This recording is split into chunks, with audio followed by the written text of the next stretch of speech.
Merci, Monsieur le Président.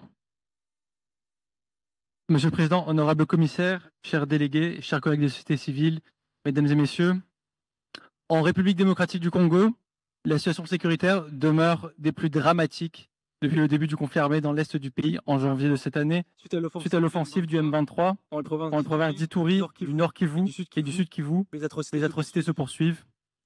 La situation des défenseurs des droits humains dans l'est de la RDC est par conséquent préoccupante. Ceux-ci étant souvent pris pour cible par les différents belligérants, et notamment les femmes défenseurs des droits humains.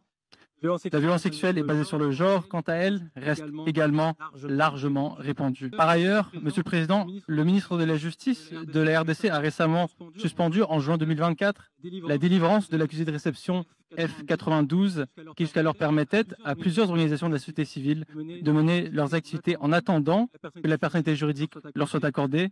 L'annulation, Monsieur le Président, de la délivrance de cet accusé de réception restreint les possibilités pour la société civile de travailler en toute légalité dans l'attente de l'octroi de la personnalité juridique. Il est important de le rétablir.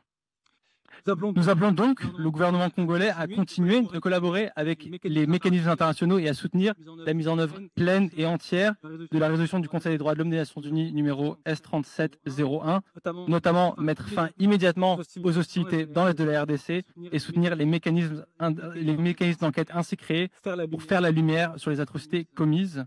Il est également important que le gouvernement congolais mette en œuvre les droits garantis par la loi numéro 23027 du 15 juin 2023 relative à la protection et à la responsabilité du défenseur des droits de l'homme, laquelle oblige l'État à assurer la sécurité des défenseurs sur la totalité du territoire national, y compris les provinces touchées par le conflit armé. De plus, il est essentiel, Monsieur le Président, de mettre sur pied un mécanisme national de protection des défenseurs des droits humains afin de veiller à l'application de la dite loi. En Zambie, la société civile poursuit elle aussi le plaidoyer pour l'adoption d'une loi sur la protection des défenseurs des droits humains.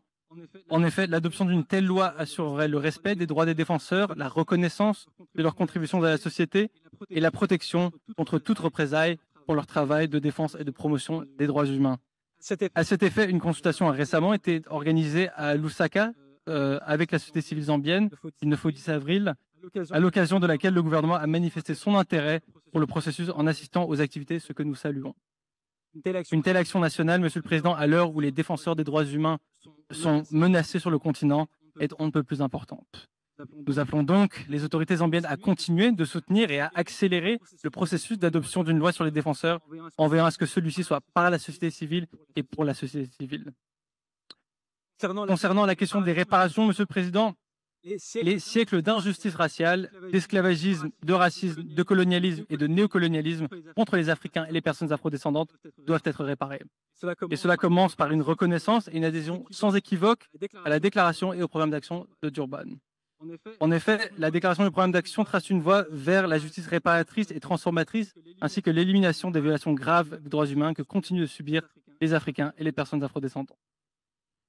Cela passe également par des réparations ainsi que des réformes structurelles garantissant la participation politique des Africains et des personnes afrodescendantes dans le monde entier.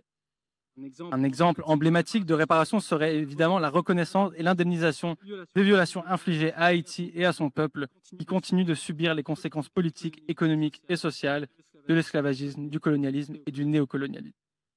Nous appelons donc les États, Monsieur le Président, à redoubler d'efforts pour soutenir la mise en œuvre de la résolution sur le programme des réparations en Afrique et les droits de l'homme des Africains de la diaspora et des personnes africaines dans le monde, adoptée par la Commission africaine. La proclamation d'Accra sur les réparations et les recommandations formulées par les différents mécanismes des Nations Unies. Le racisme systémique doit cesser, Monsieur le Président. C'est pourquoi nous appelons les États africains à envisager des approches multiples de la société civile en matière de réparation pour les Africains et les personnes afrodescendantes, notamment la participation de la diaspora africaine aux travaux de tous les mécanismes de l'Union africaine. Enfin, Monsieur le Président, le Service international pour les droits de l'homme se joint à la coalition Environmental Rights Africa pour appeler la Commission à travailler en collaboration avec les défenseurs à la rédaction et à l'adoption d'un accord régional pour la protection de l'environnement et des droits humains, et plus particulièrement des défenseurs de l'environnement. Cet instrument jouerait un rôle central dans la protection des défenseurs des droits environnementaux et garantirait le maintien des efforts visant à atténuer et à combattre le changement climatique. Je vous remercie de votre attention.